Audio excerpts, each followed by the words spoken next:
Hey everybody, I hope you're having a good week at your field placement. We had another huge storm here in Maine yesterday. So I actually only had a half day yesterday because we had a blizzard the whole day. But I was back at my placement today. The weather was a lot better, so that was good. I hope everyone stayed safe and warm who was affected by the storm yesterday.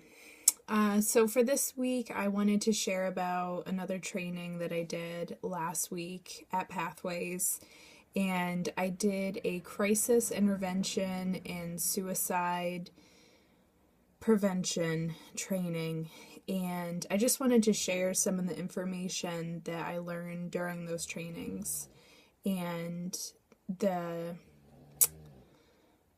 the suicide training, awareness training, was very eye-opening because the suicide rate in Maine was significantly higher than I had thought, and we actually, as a group, worked together to try to come up with the numbers of how many teenagers, how many people overall every year commit suicide in the state of Maine, and it was hundreds of people more than I thought it was. So that was a little disheartening to hear about during the training.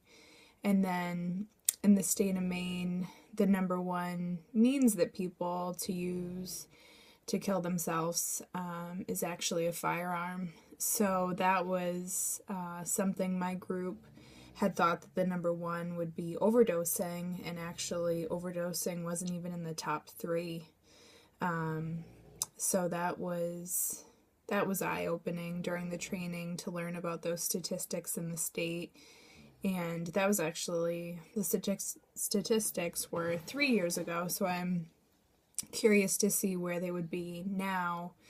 And some of the people during the training shared they thought the reason the rates were so high were because of the long winters in Maine, and people just get very depressed, and that's why the suicide rates are really high here, because of seasonal affected disorder. So that was interesting to learn about those facts, and we did a lot of training and had a lot of conversations around how to work with parents who have suicidal children, and that it really does need to be talked about in an open manner as a family.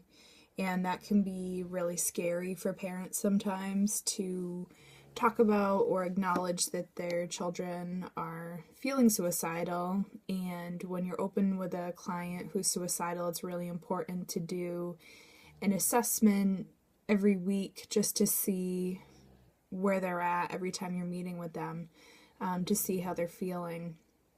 So that was another thing that we talked about during the training that was helpful, and that's something that I've had to do in my work.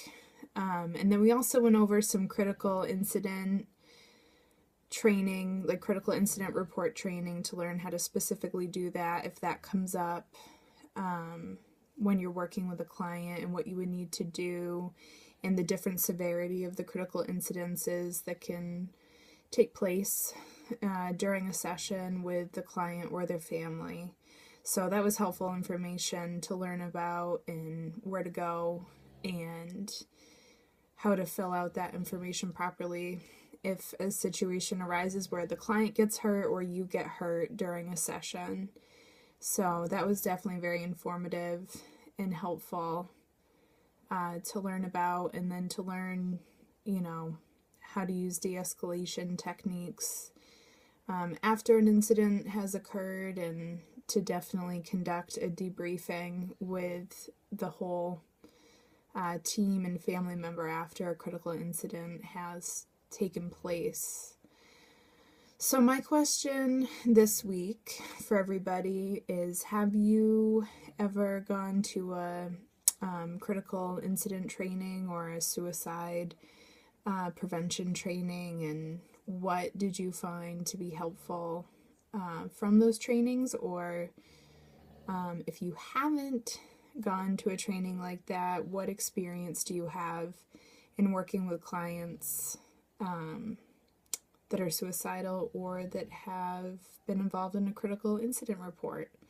I hope that everybody has a great week, and I will talk to you guys soon. Thank you.